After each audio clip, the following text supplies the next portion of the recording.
Ladies and gentlemen, if I can have your attention, please take your seats so that we can get started.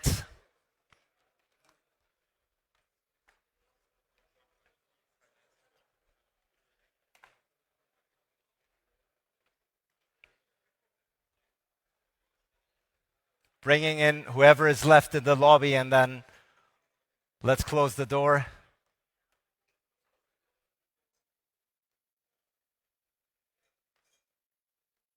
Please take your seats. It's free seating.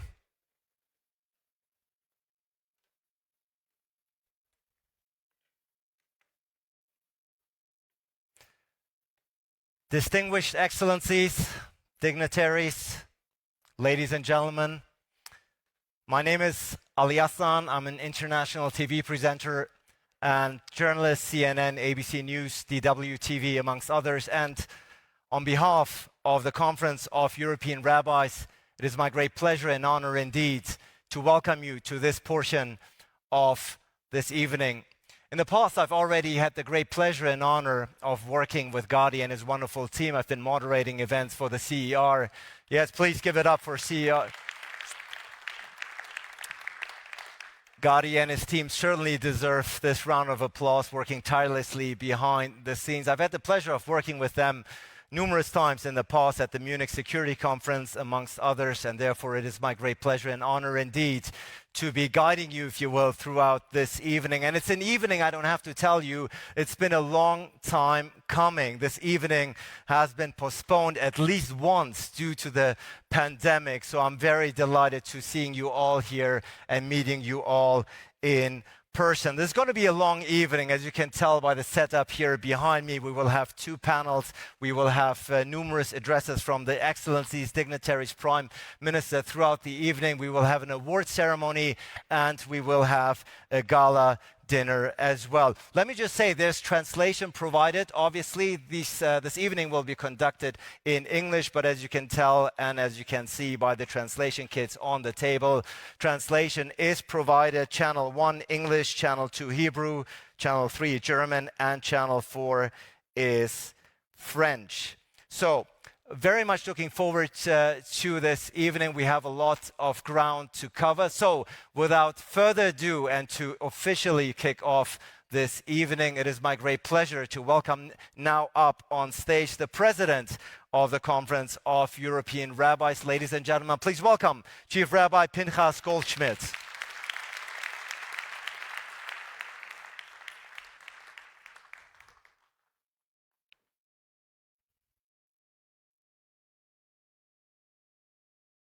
You can take the microphone or speak from the podium, just as you wish. Probably going for the podium. It's good to see you, Rabbi.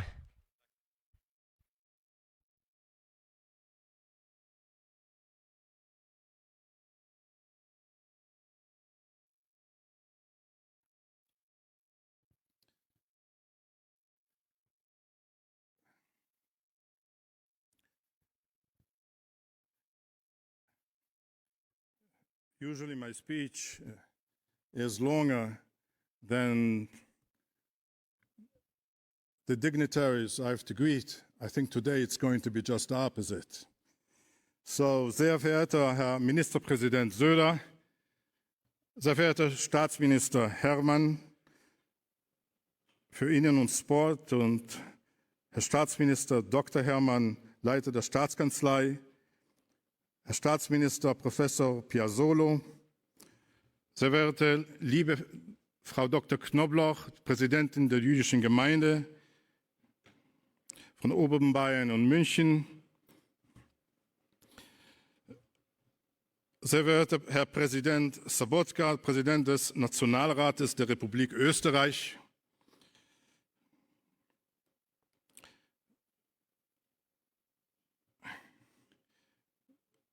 sehr verehrter Herr Ministerpräsident AD Armin Laschet, verehrter Landesbischof Dr. Bedford Strom, verehrte Frau von Schnurbein, Koordinatorin zur Bekämpfung von Antisemitismus und zur Förderung jüdischen Lebens in der Europäischen Union, Herr Dr. Spenle, Beauftragter des Bayerischen Staatsregierung für jüdisches Leben und gegen Antisemitismus, Herr Dr. Felix Klein, Beauftragter der Bundesregierung für jüdisches Leben in Deutschland und Kampf gegen Antisemitismus, Herr Daniel Höltgen, the Special Representative on Anti-Semitic and Anti-Muslim on the Force of Religious Intolerance and Hate Crimes of the Council of Europe. Sehr verehrter Herr Professor Josef, der Präsident des Board of Patrons, Dr. Boris Mintz, Member of the Board of Patrons, Herr Jagdfeld, Rabbi Andrew Baker of the AJC, Geistliche, verehrte Gäste, Kvod Rabbanim, dear friends. I would like first of all to express my deepest thanks in my name, in the name of all the rabbis assembled here. We're going to have 350 rabbis today. It's going to be the first conference in Munich. We had standing committee meetings. It will be the first General Assembly of the European rabbis here in Munich. It is truly an historic event. And this event would have been impossible without the great support and the invitation of the Bavarian government under the leadership of Prime Minister Söder, das Kultusministerium, der Zentralrat of Jews in Germany, the Stiftung 1,700 Years of Judaism in Germany, and the EKG, the Jewish Community of Munich and Oberbayern. Thank you. Thank you so much for making this great and historic event possible.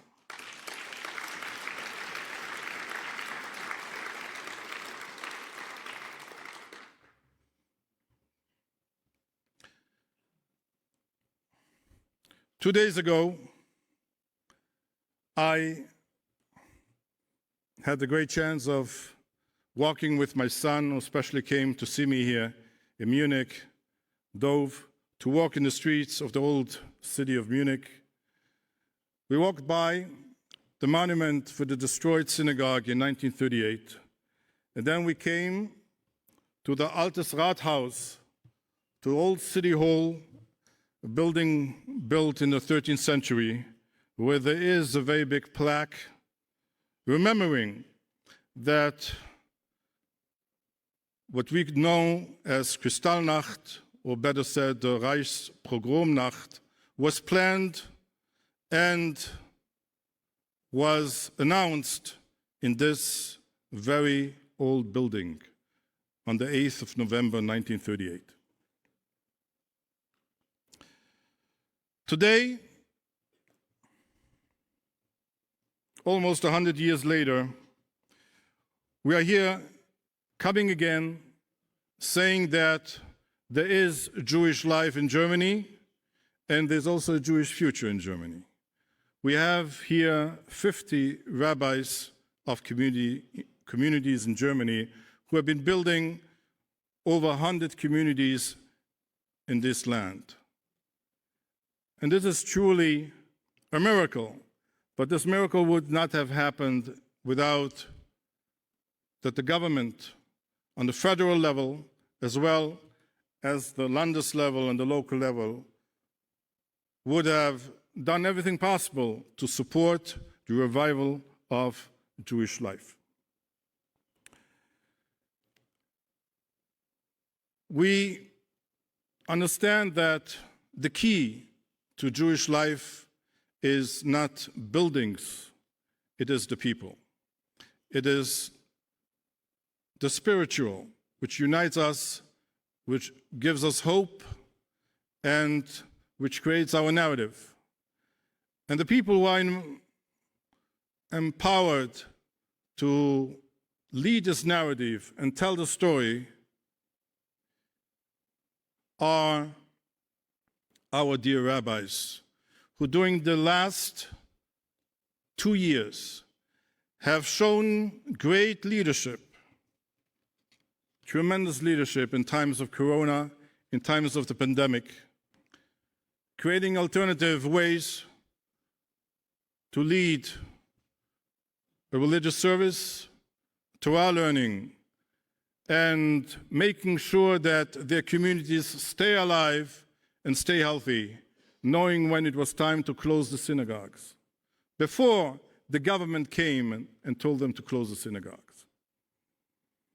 And also now, in these very trying and terrible times when communities are being destroyed, synagogues are being emptied, and rabbis in their communities had to leave places they have built for the last 30 years since the end of communism, we have seen those leaders, lay leaders and religious leaders, who were the last ones in the city under bombardment to make sure that everyone in their community is safe being taken out from those bombarded cities in order to survive and find a new home, sometimes a provisionary home or a permanent home in Eastern Europe, in Middle Europe, and Western Europe. We have also passed today, the Standing Committee, a new code of ethics for our rabbis. It is not easy to be a leader, and we believe that this code of ethics is going to lead our conference in the years to come. We live in a new Europe. The original theme of our convention was Vayihi acharei hamagefa, and it was after the pandemic, a quote from the Bible, from the Torah. And after the pandemic, there's new life. But Europe is also, there is a new Europe. Europe which understood that in order to survive, we have to be united. In order to make sure that there is freedom, we have to fight for freedom. If we are not united and if we're not going to fight for freedom, freedom is going to evaporate. And in this new united Europe, where, thanks to God, there's less populism and the extremes are less popular, if we want to have a place for the Jewish community, we have to make sure that this constant struggle at emerging and re-emerging anti-Semitism is going to continue. But this is not enough. As the German government has pushed a declaration in the EU in Brussels that we need not only to struggle against anti-Semitism, but we have to ensure a Jewish future. The Jewish future has to be ensured by guaranteeing religious freedom. Religious freedom for Jews to express their religious and national identity.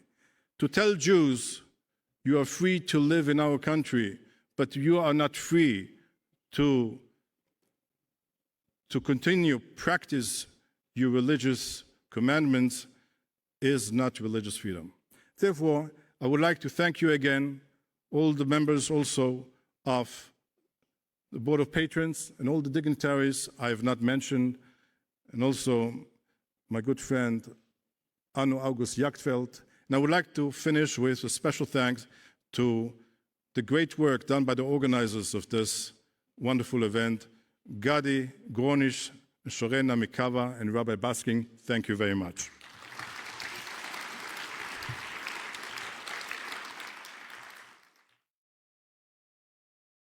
Thank you so much to the president of the Conference of European Rabbis. Great to have you indeed, Chief Rabbi Pinchas Goldschmidt. And many of the important points, Rabbi, that you touched upon in your speech, such as whether religious freedom is on the brink in Europe or how to secure Jewish communities around the world. Those are points we were going to pick up here in the discussion following very, very soon. But you've also stated clearly and correctly that this event could not have been possible without the hospitality of the Bavarian states. And therefore, it is my great pleasure, delight, and honor to welcome now on stage the Prime Minister of Bavaria. Wonderful to have him here. Markus Söder, ladies and gentlemen, is here.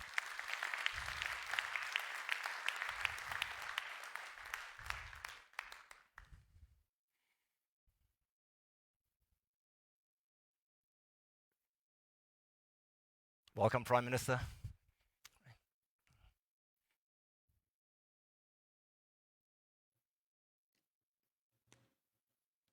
Meine sehr verehrten Damen und Herren, lieber Rabbi Goldschmidt, liebe Frau Knobloch, alle Gäste, sind Sie uns herzlich willkommen hier in Bayern. Ein herzliches Shalom. Es ist uns eine große Ehre und Freude zugleich, dass wir wieder zusammenkommen und dass wir hier tagen können. Freude vor allen Dingen deswegen, weil wir zu lange wegen Corona getrennt waren. So schön auch manche Videokonferenz ist, manches Meeting, das digital stattfindet und so spannend es auch sein mag, zu sehen, was jeder zu Hause im Hintergrund für Bilder und andere Dinge hängen hat und wie der Schreibtisch aussieht. Es ist etwas anderes, wenn man sich wieder sieht, wenn man haptisch sich berührt und wenn man auch die Nähe zueinander spürt, gerade in schwierigen Zeiten. Deswegen ist es eine große Freude, dass Sie alle gekommen sind. Über 400 Rabbiner, religiöse und politische Vertreter aus ganz Europa, Israel und den USA sind heute da. Ich sage es noch einmal, es ist uns eine große Freude, dass Sie da sind. Seien Sie uns alle ganz, ganz herzlich willkommen in Bayern, meine sehr verehrten Damen und Herren.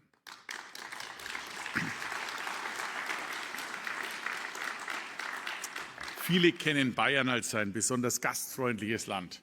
Wir freuen uns sehr, wenn viele Gäste zu uns kommen und auch ihr Geld dalassen. Wir sind ein Land, das den Tourismus besonders schätzt. Sie kennen unsere großartige Natur, unsere Sehenswürdigkeiten, unsere Gastfreundschaft, vielleicht auch unsere wirtschaftliche Leistungsfähigkeit.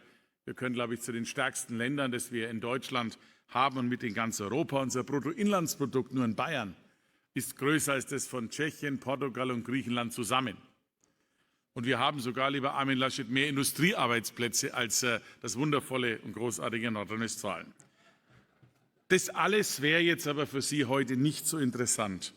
Was viel wichtiger ist, wir bekennen uns zu jüdischem Leben. Für uns ist jüdisches Leben in Bayern ganz, ganz wichtig. Wir haben viele Stämme in Bayern, die Franken, die Altbayern, die Schwaben und die Sudetendeutschen. Und ja, wir empfinden Juden und jüdisches Leben in Bayern als einen weiteren Stamm, der zu uns gehört. Wir feiern 1700 Jahre jüdisches Leben in Deutschland. Und ich sage das immer wieder, liebe Frau Knobloch, Sie stehen für mich da ganz besonders. Ihre Lebensgeschichte, Leid, Sorge, unfassbares Schicksal und gleichzeitig Mut und Hoffnung.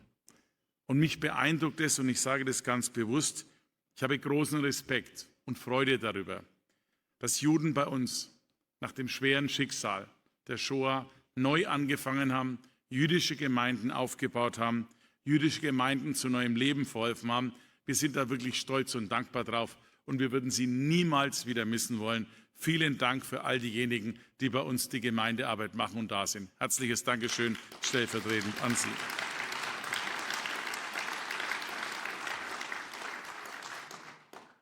Daraus erfolgen auch zwei Aufgaben.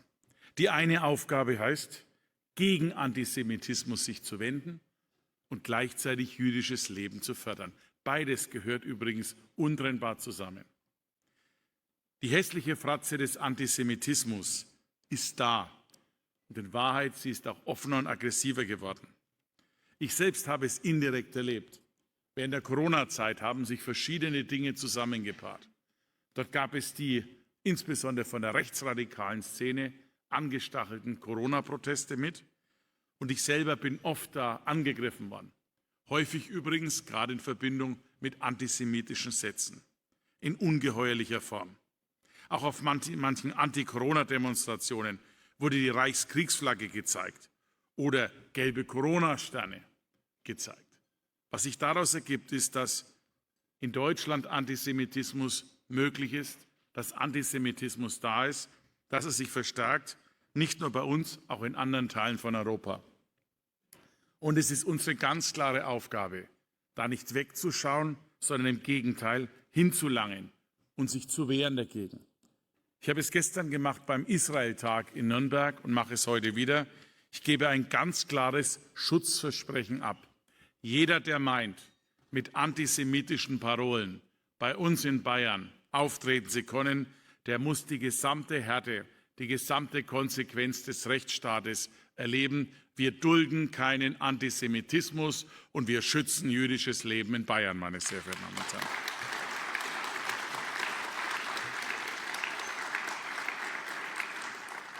Deswegen haben wir als erste Region, ich glaube sogar in Europa, die IHRA-Definition übernommen. Deswegen haben wir wahrscheinlich als erstes Land auch in Deutschland ein Gesamtkonzept, auch jüdisches Leben gemacht, wo alle Ministerien zusammenarbeiten und mit unter Beteiligung der jüdischen Gemeinden dieses jüdische Leben in Bayern weiterentwickeln wollen. Deswegen haben wir auch bei uns an den Staatsanwaltschaften auch eine klare Beauftragung gemacht gegen antisemitische Straftaten und auch gegen Hate Speech. Denn die Entwicklung ist immer die gleiche. Aus wirren, bösen Gedanken werden hässliche Worte. Und aus hässlichen Worten können am Ende schlimme Taten entstehen. Der Gang geht nacheinander. Es ist nur eine Frage der Zeit. Und darum muss man auch im Netz uns gegen diese Dinge wehren. Auf der Straße auch, aber auch im Netz, in der digitalen Welt, wo der Ursprung für viele Taten ist. Wir helfen und unterstützen die Gemeinden auch bei dem Ausbau der Sicherheit. Wir bauen und investieren in Synagogen und gleichzeitig schützen wir die Synagogen mehr und sorgen da auch für Sicherheit, dass es nicht passieren kann wie woanders. Für uns ist das Thema Bekämpfung des Antisemitismus ein zentraler Bestandteil unserer staatlichen Philosophie, meine Damen und Herren. Und gleichzeitig aber, neben dem Abwehr des Bösen, wollen wir auch gleichzeitig zeigen, wie wichtig, wie reichhaltig, wie vielfältig, wie wertschätzend jüdisches Leben in Bayern ist. Wir haben einen hervorragenden Beauftragten, Dr. Ludwig Spähnle. Er ist Beauftragter gegen Antisemitismus und bewusst für jüdisches Leben, weil wir jüdisches Leben in Bayern fördern wollen. Dies ist uns wichtig. In den Schulen, draußen, im Dialog mit den Religionen, im Dialog mit dem Staat und immer wieder dafür zu sorgen, die Vielfalt und Bereicherung, die jüdisches Leben für uns in Bayern ist. Für mich auch ganz persönlich, darf ich sagen, ist das ganz zentral. Ich habe, als ich ein junger Politiker war, das erste Mal mit dem damaligen Botschafter des Staates Israel, Shimon Stein, gesprochen. Ich weiß noch ganz genau. Und es ist ja so, dass bei uns gerne in Deutschland und anderswo, man darf natürlich über israelische Politik diskutieren. Das tut Israel, glaube ich, am allermeisten. Und ein Land, das 8 Parteien in einer Koalition hat, großen Respekt. Bei uns in Deutschland scheint es bei 3 schon sehr schwer zu sein. Das muss man ausdrücklich sagen. Man darf über alles diskutieren. Wie gesagt, Frau Knobloch sagte gestern zu mir, 2 Israelis, 3 Meinungen. Das kann alles sein. Aber was man nicht machen darf, dass manche versuchen, eigentlich anti-israelische Diskussion zu führen und meinen damit antisemitische Motive. Das ist bei vielen erkennbar, das Motiv. Ich sage auch hier an der Stelle deutlich, wir stehen nicht nur zum Existenzrecht des Staates Israel, sondern zur Freundschaft und gemeinsamen Zusammenarbeit.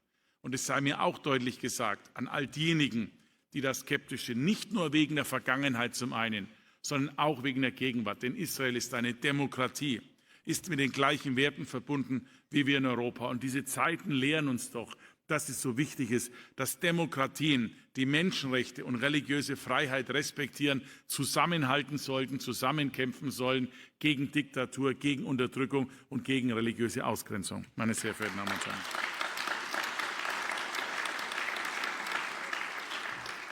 Und Shimon Stein sagte mir damals auf meine Frage, Mensch, manchmal ist der Staat Israel aber ganz schön wuchtig. Ja, wir sind in Deutschland immer sehr zurückhaltend bei solchen Themen. Das merkt man auch bei dem Thema aktuell Waffenlieferung. Dann sagt er, nie wieder gehen wir einfach in einen Waggon. Und nie wieder lassen wir einfach mit uns etwas geschehen, wenn wir spüren, dass jemand anders uns bedroht. Und ich habe dieses Gespräch nie vergessen. Und ich habe tiefes Verständnis. Und übrigens auch großen Respekt. Wenn ich sehe, wie Juden in der ganzen Welt häufig bedroht und herausgefordert werden, wie sie tagtäglich mit Hass, mit Dumpfheit leben müssen und trotzdem den Mut haben, sich zu ihrer Religion und zu ihrer Identität zu bekennen, dann macht mir das übrigens auch Mut, ganz persönlich. Mut nämlich, dass es Menschen gibt, die für ihre Werte stehen. Menschen gibt, die zu ihrer Familie stehen. Menschen, die zu einer Gemeinde gehören. Und diese sind Zeiten, wo Religion übrigens so oft kritisiert wird und so schwer sich tut, auch Akzeptanz zu finden, ist es ein ganz, ganz großer Beitrag. Und deswegen finde ich, sind Sie auch alle Mutmacher, Hoffnungsträger. Sie geben anderen Hoffnung, denn den Mut, den Sie haben, von dem können sich andere eine ganze Menge abschneiden. Davon möchte ich auch ganz herzlich Dankeschön sagen dafür. Es ist sehr beeindruckend, meine sehr verehrten Damen und Herren.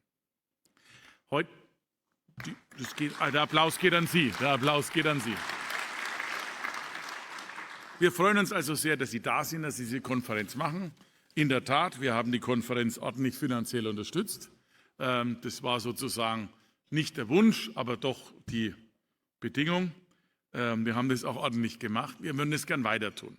Wir würden uns eigentlich freuen, wenn diese Konferenz eigentlich dauerhaft bei uns ist. Und wir bieten an, auch auf Dauer das zu machen.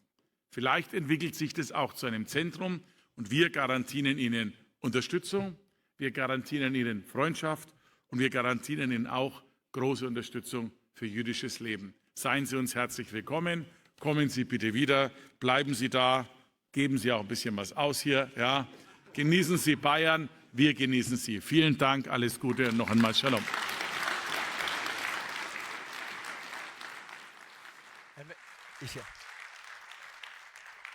Herr Ministerpräsident, ich glaube, mir wurde gesagt, dass Sie jetzt noch, bevor Sie die Bühne verlassen, ein Geschenk überreicht bekommen.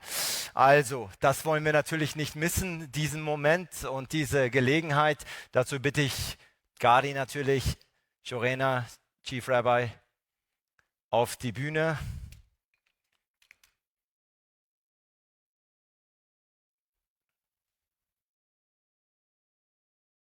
Strategisch gut versteckt.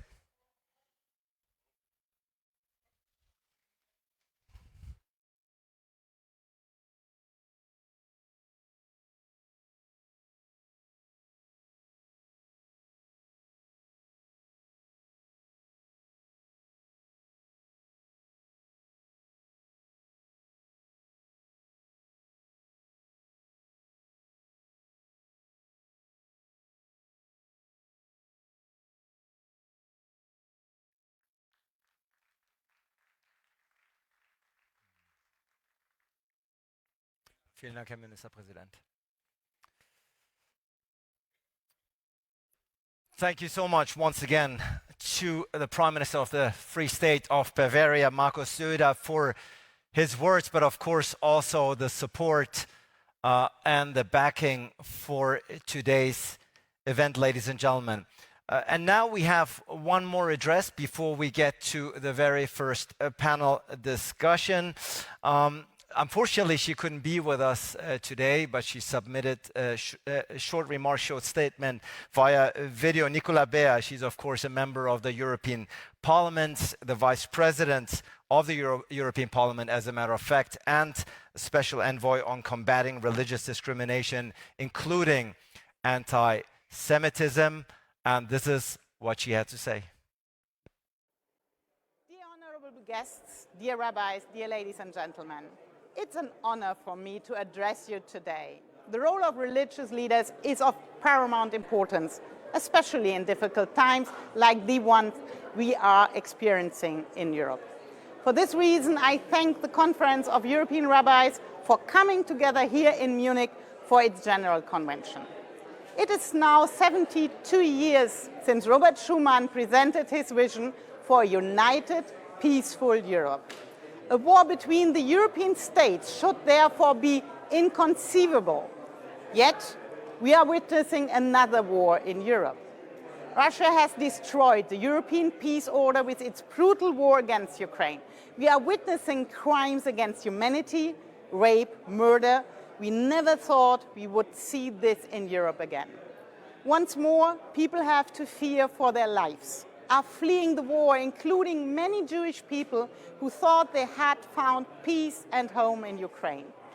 Recently, I had the opportunity for a conversation with a rabbi from Ukraine. He shared with me his experience of the early days of the war. He was working day and night to help people fleeing, help elderly or ill people in the community survive, physically, but also mentally by the power of their belief.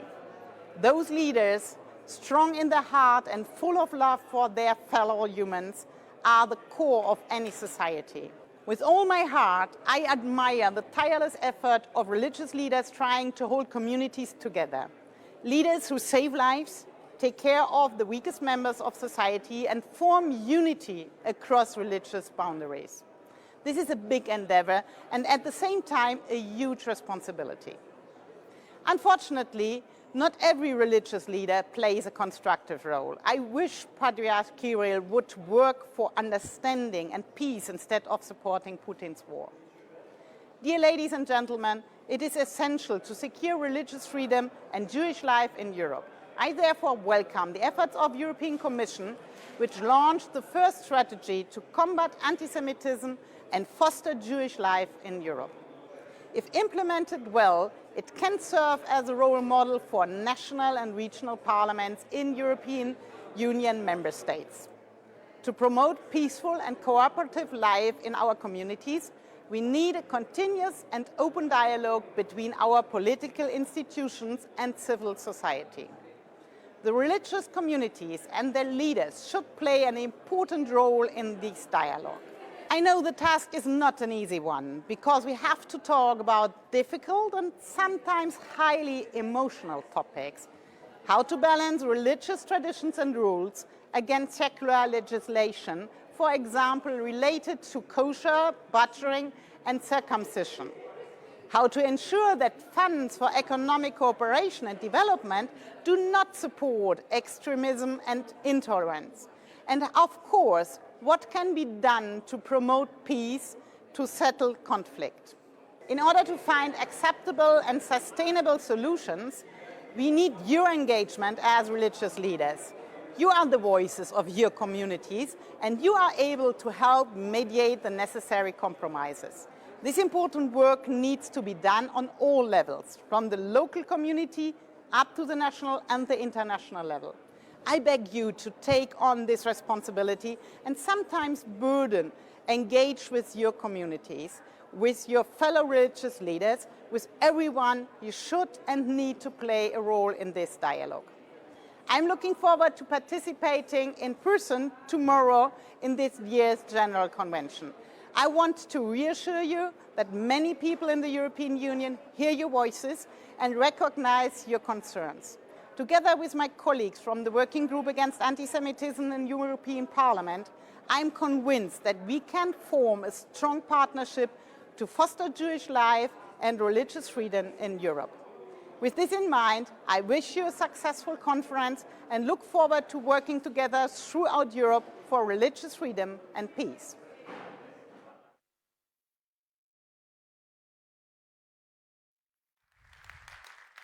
Thank you so much. Thank you so much to the Vice President of the European Parliament, Nicola. She said it herself, she's going to be here in person joining you in Munich, ladies and gentlemen.